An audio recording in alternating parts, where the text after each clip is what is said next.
ਸਾਰਿਆਂ ਨੂੰ ਮੇਰੇ ਵੱਲੋਂ ਪਿਆਰ ਭਰੀ ਸਤਿ ਸ੍ਰੀ ਅਕਾਲ। ਮੈਂ ਗੁਰਦੀਪ ਸਿੰਘ ਸਰਕਾਰੀ ਹਾਈ ਸਕੂਲ ਕਾਕੜਾ ਜ਼ਿਲ੍ਹਾ ਸੰਗਰੂਰ ਵਿਖੇ ਬਤੌਰ ਸਮਾਜਿਕ ਸਿੱਖਿਆ ਸੇਵਾਵਾਂ ਨਿਭਾ ਰਿਹਾ ਹਾਂ। ਬੱਚਿਓ, ਅਸੀਂ ਪੜ੍ਹ ਰਹੇ ਸੀਗੇ ਜਮਾਤ 9ਵੀਂ ਦਾ ਪਾਠ ਨੰਬਰ 4 ਜਲਵਾਯੂ। ਅਸੀਂ ਇਸ ਪਾਠ ਨਾਲ ਸੰਬੰਧਿਤ ਪਿੱਛੇ ਆਪਣੀਆਂ 2 ਵੀਡੀਓ ਲੈਕਚਰ ਸੁਣ ਚੁੱਕੇ ਹਾਂ, ਭਾਗ ਪਹਿਲਾ ਅਤੇ ਭਾਗ ਦੂਜਾ। ਇਹ ਜਿਹੜਾ ਵੀਡੀਓ ਲੈਕਚਰ ਆ ਇਹ ਉਸੇ ਹੀ ਪਾਠ ਜਲਵਾਯੂ ਦਾ ਭਾਗ ਨੰਬਰ 3 ਹੈ। ਪਿੱਛੇ ਜਿਹੜੀਆਂ ਅਸੀਂ 2 ਵੀਡੀਓ ਸੁਣ ਚੁੱਕੇ ਹਾਂ, ਉਮੀਦ ਹੈ ਕਿ ਤੁਸੀਂ ਉਹ ਸੁਣੀਆਂ ਹੋਣਗੀਆਂ। ਉਹਦੇ ਵਿੱਚ ਅਸੀਂ ਕੀ ਕੁਝ ਸਿੱਖਿਆ ਬੱਚਿਓ, ਇੱਕ ਵਾਰੀ ਆਪਾਂ ਉਸ ਨੂੰ ਜਾਣਾਂਗੇ ਤਾਂ ਕਿ ਜਿਹੜਾ ਅੱਗੇ ਆਪਾਂ ਅੱਜ ਤੁਹਾਨੂੰ ਐਕਸਰਸਾਈਜ਼ ਕਰਾਵਾਂਗੇ ਉਹਦੇ ਵਿੱਚ ਸਾਨੂੰ ਸੌਖਾ ਹੋ ਸਕੇ। ਪਿਆਰੇ ਬੱਚਿਓ, ਅਸੀਂ ਹੁਣ ਤੱਕ ਕੀ ਪੜ੍ਹਿਆ? ਅਸੀਂ ਜਲਵਾਯੂ ਕੀ ਹੈ ਇਹ ਜਾਣਿਆ ਹੈ ਕਿ ਜਲਵਾਯੂ ਜਾਂ ਪੌਣ ਪਾਣੀ ਸ਼ਬਦ ਦਾ ਅਰਥ ਕਿ ਕਿਸੇ ਸਥਾਨ 'ਤੇ ਲੰਬੇ ਸਮੇਂ ਦੇ ਮੌਸਮੀ ਹਾਲਾਤ ਜਿਸ ਵਿੱਚ ਤਾਪਮਾਨ ਅਤੇ ਨਮੀ ਸ਼ਾਮਲ ਹੁੰਦੀ ਹੈ ਤੋਂ ਹੈ। ਜਲਵਾਯੂ ਕਿਸੇ ਸਥਾਨ ਦਾ ਲੰਬੇ ਸਮੇਂ ਦੀ ਔਸਤ ਹੁੰਦੀ ਹੈ। ਜਲਵਾਯੂ ਨੂੰ ਕੱਢਣ ਦੇ ਲਈ ਉੱਥੋਂ ਦੇ 30 ਸਾਲਾਂ ਦੀ ਮੌਸਮ ਦੀ ਜਿਹੜੀ ਔਸਤ ਲਈ ਜਾਂਦੀ ਹੈ, ਫਿਰ ਉਸ ਸਥਾਨ ਦਾ ਜਿਹੜਾ ਜਲਵਾਯੂ ਉਹ ਨਿਰਧਾਰਿਤ ਕੀਤਾ ਜਾਂਦਾ ਬੱਚਿਓ। ਪਰ ਜਿਹੜਾ ਮੌਸਮ ਹੈ ਉਹ ਕਿਸੇ ਸਥਾਨ ਦੇ ਛੋਟੇ ਸਮੇਂ ਦੇ ਮੌਸਮੀ ਹਾਲਾਤ ਨੇ, ਅਤੇ ਜਿਹੜਾ ਮੌਸਮ ਹੈ ਉਹ ਇੱਕ ਸਥਾਨ ਤੋਂ ਦੂਜੇ ਸਥਾਨ 'ਤੇ ਬਦਲਦਾ ਰਹਿੰਦਾ ਅਤੇ ਦਿਨ ਵਿੱਚ ਵੀ ਕਈ ਵਾਰੀ ਬਦਲ ਜਾਂਦਾ ਹੈ। ਜਲਵਾਯੂ 'ਤੇ ਪ੍ਰਭਾਵ ਪਾਉਣ ਵਾਲੇ ਮੁੱਖ ਤੱਤ ਕਿਹੜੇ ਕਿਹੜੇ ਹਨ? ਇਹਦੇ ਵਿੱਚ ਅਸੀਂ ਪੜ੍ਹਿਆ ਸੀਗਾ ਕਿ ਕਿਹੜੇ ਕਿਹੜੇ ਤੱਤ ਨੇ ਜਿਹੜੇ ਜਲਵਾਯੂ ਨੂੰ ਪ੍ਰਭਾਵਿਤ ਕਰਦੇ ਨੇ। ਜਿਵੇਂ ਭੂ-ਮੱਧ ਰੇਖਾ ਤੋਂ ਦੂਰੀ ਪੜ੍ਹਿਆ ਸੀਗਾ। ਅਸੀਂ ਜਾਣਦੇ ਹਾਂ ਕਿ ਸੂਰਜ ਦੀਆਂ ਕਿਰਨਾਂ ਭੂ-ਮੱਧ ਰੇਖਾ 'ਤੇ ਸਿੱਧੀਆਂ ਪੈਂਦੀਆਂ ਨੇ। ਸੋ ਜਿਹੜੇ ਖੇਤਰ ਭੂ-ਮੱਧ ਰੇਖਾ ਦੇ ਨਜ਼ਦੀਕ ਨੇ ਉਹ ਖੇਤਰਾਂ ਦਾ ਜਿਹੜਾ ਜਲਵਾਯੂ ਆ ਉਹ ਜ਼ਿਆਦਾ ਗਰਮ ਹੈ, ਜਦਕਿ ਜਿਹੜੇ ਖੇਤਰ ਭੂ-ਮੱਧ ਰੇਖਾ ਤੋਂ ਦੂਰ ਨੇ ਉੱਥੋਂ ਦਾ ਜਿਹੜਾ ਜਲਵਾਯੂ ਆ ਉਹ ਠੰਡਾ ਰਹਿੰਦਾ ਹੈ। ਸਮੁੰਦਰ ਤੋਂ ਦੂਰੀ, ਸਮੁੰਦਰ ਤੋਂ ਉਚਾਈ, ਅਸੀਂ ਪੜ੍ਹਿਆ ਸੀਗਾ ਕਿ ਜਿਹੜੇ ਖੇਤਰ ਸਮੁੰਦਰ ਦੇ ਨਜ਼ਦੀਕ ਨੇ ਉਹ ਖੇਤਰਾਂ ਦਾ ਜਿਹੜਾ ਜਲਵਾਯੂ ਹੈ ਉਹ ਸਮ ਜਲਵਾਯੂ ਰਹਿੰਦਾ ਹੈ, ਨਾ ਵਾਲੀ ਗਰਮੀ ਨਾ ਵਾਲੀ ਸਰਦੀ। ਪਰ ਜਿਹੜੇ ਖੇਤਰ ਸਮੁੰਦਰ ਤੋਂ ਦੂਰ ਨੇ ਉੱਥੇ ਅੱਤ ਦੀ ਕਠੋਰ ਜਲਵਾਯੂ ਪਾਈ ਜਾਂਦੀ ਹੈ। ਸਮੁੰਦਰ ਤੋਂ ਉਚਾਈ, ਜਿਵੇਂ ਜਿਵੇਂ ਅਸੀਂ ਸਮੁੰਦਰ ਤੋਂ ਉੱਚਾ ਉੱਠਦੇ ਹਾਂ ਤਾਂ ਜਿਹੜਾ ਤਾਪਮਾਨ ਉਹ ਘਟਦਾ ਹੈ। ਕੋਈ ਖੇਤਰ ਸਮੁੰਦਰ ਤਲ ਤੋਂ ਕਿੰਨੀ ਉਚਾਈ 'ਤੇ ਹੈ ਉਹਦਾ ਜਿਹੜਾ ਤਾਪਮਾਨ ਉਹਨਾਂ ਘੱਟ ਹੋਊਗਾ। ਧਰਾਤਲੀ ਅਸਰ ਅਸੀਂ ਪੜ੍ਹਿਆ। ਪਾਉਣ ਦਾ ਪ੍ਰਭਾਵ ਜੈਟ ਸਟ੍ਰੀਮ ਪੜ੍ਹ ਚੁੱਕੇ ਹਾਂ। ਉਸ ਤੋਂ ਬਾਅਦ ਬੱਚੇ ਅਸੀਂ ਪੜ੍ਹਿਆ ਸੀਗਾ ਜਲਵਾਯੂ ਦਾ ਮਨੁੱਖੀ ਜੀਵਨ 'ਤੇ ਪ੍ਰਭਾਵ। ਅਸੀਂ ਨੇ ਪੜ੍ਹਿਆ ਸੀਗਾ ਕਿ ਜਿਹੜਾ ਜਲਵਾਯੂ ਹੈ ਉਹ ਮਨੁੱਖ ਦੀਆਂ ਸਾਰੀਆਂ ਗਤੀਵਿਧੀਆਂ ਨੂੰ ਨਿਰਧਾਰਿਤ ਕਰਦਾ। ਮਨੁੱਖ ਦਾ ਰਹਿਣ ਸਹਿਣ, ਖਾਣ ਪੀਣ, ਪਹਿਰਾਵਾ, ਮਨੁੱਖ ਦਾ ਸੱਭਿਆਚਾਰ, ਇਹ ਹਰ ਇੱਕ ਚੀਜ਼ ਆ ਬੱਚੋ ਜਿਹੜੀ ਇਹ ਜਲਵਾਯੂ 'ਤੇ ਨਿਰਧਾਰਿਤ ਹੁੰਦੀ ਹੈ। ਉਸ ਤੋਂ ਬਾਅਦ ਅਸੀਂ ਪੜ੍ਹਿਆ ਸੀਗਾ ਵਰਖਾ ਕੀ ਹੈ ਅਤੇ ਵਰਖਾ ਦੀਆਂ ਕਿਸਮਾਂ ਕਿਹੜੀਆਂ ਹਨ। ਵਰਖਾ ਬਾਰੇ ਅਸੀਂ ਜਾਣਿਆ ਸੀਗਾ ਕਿ ਨਮੀ ਭਰੀ ਪੌਣ ਆ ਜਿਹੜੀ ਉਹ ਜਦੋਂ ਉੱਪਰ ਉੱਠਦੀ ਹੈ ਤਾਂ ਸਮੁੰਦਰ ਤਲ ਤੋਂ ਜਿਵੇਂ ਜਿਵੇਂ ਉਹ ਦੂਰ ਹੁੰਦੀ ਹੈ ਤਾਂ ਉਚਾਈ 'ਤੇ ਜਾ ਕੇ ਉਹ ਠੰਡੀ ਹੋ ਜਾਂਦੀ ਹੈ। ਠੰਡੀ ਹੋਣ ਕਰਕੇ ਪੌਣਾਂ ਦਾ ਸੰਘਣਨ ਹੋਣਾ ਸ਼ੁਰੂ ਹੋ ਜਾਂਦਾ ਹੈ। ਇਸ ਤੋਂ ਬਾਅਦ ਪੌਣਾਂ ਬੱਦਲ ਦੀ ਸ਼ਕਲ ਵਿੱਚ ਬਦਲ ਜਾਂਦੀਆਂ ਹਨ। ਤਾਪਮਾਨ ਹੋਰ ਘਟ ਜਾਣ 'ਤੇ ਇਹ ਬੱਦਲ ਆ ਬੂੰਦਾਂ ਦੇ ਰੂਪ ਵਿੱਚ ਧਰਤੀ 'ਤੇ ਡਿੱਗਦੇ ਹਨ, ਜਿਹਨੂੰ ਅਸੀਂ ਕੀ ਕਹਿੰਦੇ ਹਾਂ, ਵਰਖਾ ਕਹਿੰਦੇ ਹਾਂ। ਵਰਖਾ ਦੀਆਂ ਕਿਸਮਾਂ ਜਾਣਿਆ ਸੀਗਾ ਕਿ 3 ਕਿਸਮਾਂ ਨੇ, ਸੰਵਹਿਨ ਵਰਖਾ, ਪਰਬਤੀ ਵਰਖਾ, ਚੱਕਰਵਾਤੀ ਵਰਖਾ। ਇਸ ਤੋਂ ਬਾਅਦ ਬੱਚੇ ਅਸੀਂ ਮੌਨਸੂਨ ਪਾਉਣਾ ਅਤੇ ਇਸ ਦੀਆਂ ਵਿਸ਼ੇਸ਼ਤਾਵਾਂ ਕਿਹੜੀਆਂ ਹਨ ਇਹ ਵੀ ਅਸੀਂ ਜਾਣਿਆ ਸੀਗਾ। ਇਸ ਤੋਂ ਬਾਅਦ ਬੱਚੇ ਅਸੀਂ ਮੌਸਮ ਅਤੇ ਰੁੱਤਾਂ ਬਾਰੇ ਜਾਣਿਆ ਸੀਗਾ ਕਿ ਮੌਸਮ ਅਤੇ ਰੁੱਤਾਂ ਕਿਵੇਂ ਬਣਦੀਆਂ ਨੇ। ਤੁਹਾਨੂੰ ਦੱਸਿਆ ਸੀਗਾ ਬੱਚਿਓ ਕਿ ਧਰਤੀ ਦੀਆਂ 2 ਗਤੀਆਂ ਨੇ। ਇੱਕ ਧਰਤੀ ਆਪਣੇ ਧੁਰੇ ਦੁਆਲੇ ਚੱਕਰ ਕੱਢ ਰਹੀ ਹੈ, ਉਸ ਦੇ ਨਾਲ ਨਾਲ ਧਰਤੀ ਸੂਰਜ ਦੇ ਆਲੇ ਦੁਆਲੇ ਵੀ ਚੱਕਰ ਕੱਢ ਰਹੀ ਹੈ। ਜਦੋਂ ਧਰਤੀ ਆਪਣੇ ਧੁਰੇ ਦੁਆਲੇ ਚੱਕਰ ਕੱਢਦੀ ਹੈ ਤਾਂ ਉਹਨੂੰ ਅਸੀਂ ਧਰਤੀ ਦੀ ਦਿਨ ਗਤੀ ਆਖਦੇ ਹਾਂ ਬੱਚਿਓ, ਜਿਹਦੇ ਨਾਲ ਕਿ ਸਾਡੇ ਦਿਨ ਰਾਤ ਬਣਦੇ ਨੇ। ਅਤੇ ਇੱਕ ਜਦੋਂ ਧਰਤੀ ਹੈ ਜਿਹੜੀ ਸੂਰਜ ਦੇ ਆਲੇ ਦੁਆਲੇ ਚੱਕਰ ਕੱਢਦੀ ਹੈ ਤਾਂ ਉਹਨੂੰ ਅਸੀਂ ਵਾਰਸ਼ਿਕ ਗਤੀ ਕਹਿੰਦੇ ਹਾਂ, ਜਿਹਦੇ ਨਾਲ ਕੀ ਬਣਦੀਆਂ ਨੇ ਸਾਡੀਆਂ ਰੁੱਤਾਂ, ਸਾਡਾ ਮੌਸਮ ਹੈ ਜਿਹੜਾ ਉਹ ਬਣਦਾ ਹੈ। ਸੋ ਇਹ ਮੌਸਮ ਅਤੇ ਰੁੱਤਾਂ ਦੇ ਵਿੱਚ ਅਸੀਂ ਜਾਣਿਆ ਸੀਗਾ ਗਰਮੀ ਦੀ ਰੁੱਤ, ਸਰਦੀ ਦੀ ਰੁੱਤ, ਵਰਖਾ ਦੀ ਰੁੱਤ ਬਾਰੇ ਅਸੀਂ ਪੜ੍ਹਿਆ ਗਿਆ। ਉਸ ਤੋਂ ਬਾਅਦ ਅਸੀਂ ਅਰਬ ਸਾਗਰ ਦੀ ਸ਼ਾਖਾ, ਬੰਗਾਲ ਦੀ ਖਾੜੀ ਦੀ ਸ਼ਾਖਾ ਬਾਰੇ ਪੜ੍ਹਿਆ, ਜਿਹੜੀਆਂ ਕਿ ਮੌਨਸੂਨ ਪਾਉਣ ਦੀਆਂ ਸ਼ਾਖਾਵਾਂ ਨੇ, ਕਿ ਮੌਨਸੂਨ ਪਾਉਣਾ ਨੇ ਜਿਹੜੀਆਂ ਉਹ ਕਿੱਧਰੋਂ ਸ਼ੁਰੂ ਹੁੰਦੀਆਂ ਨੇ। ਉਸ ਤੋਂ ਬਾਅਦ ਅਸੀਂ ਅਰਬ ਸਾਗਰ ਦੇ ਬੰਗਾਲ ਦੀ ਖਾੜੀ ਦੀ ਸ਼ਾਖਾ ਬਾਰੇ ਪੜ੍ਹਿਆ ਕਿ ਜਦੋਂ ਇਹ ਇਕੱਠੀਆਂ ਹੁੰਦੀਆਂ ਨੇ ਤਾਂ ਉੱਤਰ ਪੱਛਮ ਦੇ ਜਿਹੜੇ ਇਲਾਕੇ ਨੇ ਉੱਥੇ ਬਹੁਤ ਜ਼ੋਰਦਾਰ ਵਰਖਾ ਕਰਦੀਆਂ ਨੇ। ਬੱਚਿਓ, ਅਸੀਂ ਮੁੜਦੀਆਂ ਮੌਨਸੂਨ ਪਾਉਣਾ ਬਾਰੇ ਵੀ ਪੜ੍ਹਿਆ ਸੀਗਾ ਕਿ ਜਿਹੜੀਆਂ ਕਿ ਜਦੋਂ ਸਾਡੇ ਜਿਹੜੇ ਥਲ ਵਰਤੀ ਭਾਗਾਂ ਦਾ ਤਾਪਮਾਨ ਹੈ ਉਹ ਘਟਣਾ ਸ਼ੁਰੂ ਹੁੰਦਾ ਹੈ ਅਕਤੂਬਰ ਨਵੰਬਰ ਦੇ ਮਹੀਨਿਆਂ ਦੇ ਵਿੱਚ, ਤਾਂ ਇੱਥੇ ਜਿਹੜਾ ਵਾਯੂ ਦਾਬ ਹੈ ਉਹ ਵੱਧ ਜਾਂਦਾ ਹੈ ਅਤੇ ਜਿਹੜੇ ਦੂਜੇ ਪਾਸੇ ਸਮੁੰਦਰ ਨੇ ਉੱਥੇ ਵਾਯੂ ਦਾਬ ਘਟ ਜਾਂਦਾ ਹੈ। ਸੋ ਜਿਹੜੀਆਂ ਪੌਣਾ ਨੇ ਮੌਨਸੂਨ ਪੌਣਾ ਉਹ ਅਕਤੂਬਰ ਨਵੰਬਰ ਦੇ ਮਹੀਨੇ ਵਾਪਸ ਮੁੜਨਾ ਸਮੁੰਦਰ ਵੱਲ ਨੂੰ ਮੁੜਨਾ ਸ਼ੁਰੂ ਕਰ ਦਿੰਦੀਆਂ ਨੇ ਧਰਤੀ ਤੋਂ ਸਮੁੰਦਰ ਵੱਲ, ਜਿਹਦੇ ਕਰਕੇ ਉਹ ਖੁਸ਼ਕ ਪੌਣਾ ਹੁੰਦੀਆਂ ਨੇ ਅਤੇ ਉਹ ਵਰਖਾ ਨਹੀਂ ਕਰਦੀਆਂ। ਵਰਖਾ ਦੀ ਵੰਡ ਦੇ ਜਿਹੜੇ ਖੇਤਰ ਨੇ ਅਸੀਂ ਉਹ ਜਾਣਿਆ ਸੀਗਾ ਕਿ ਜਿਹੜੀ ਵਰਖਾ ਹੈ ਉਹ ਪੂਰੇ ਭਾਰਤ ਦੇ ਵਿੱਚ ਇੱਕ ਸਮਾਨ ਨਹੀਂ ਪੈਂਦੀ। ਭਾਰਤ ਦੇ ਪੂਰਬੀ ਜਿਹੜਾ ਖੇਤਰ ਨੇ ਮੇਘਾਲਿਆ ਦੇ ਚਿਰਾਪੂੰਜੀ ਅਤੇ ਮੌਸਿਨਰਾਮ, ਉੱਥੇ ਜਿਹੜੀ ਵਰਖਾ ਹੈ ਉਹ ਸਾਡੇ ਦੇਸ਼ ਦੇ ਵਿੱਚ ਸਭ ਤੋਂ ਵੱਧ ਵਰਖਾ ਉਸ ਇਲਾਕੇ ਦੇ ਵਿੱਚ ਪੈਂਦੀ ਹੈ, ਜਦ ਕਿ ਸਭ ਤੋਂ ਘੱਟ ਵਰਖਾ ਜਿਹੜੀ ਹੈ ਸਾਡੇ ਪੱਛਮੀ ਰਾਜਸਥਾਨ ਅਤੇ ਲਦਾਖ ਦੇ ਵਿੱਚ ਪਾਈ ਜਾਂਦੀ ਹੈ। ਲਦਾਖ ਜਿਹਨੂੰ ਬੱਚਿਓ ਅਸੀਂ ਠੰਡਾ ਮਾਰੂਥਲ ਵੀ ਕਹਿੰਦੇ ਹਾਂ, ਜਿੱਥੇ ਬਰਫ਼ ਹੀ ਬਰਫ਼ ਜੰਮੀ ਰਹਿੰਦੀ ਆ।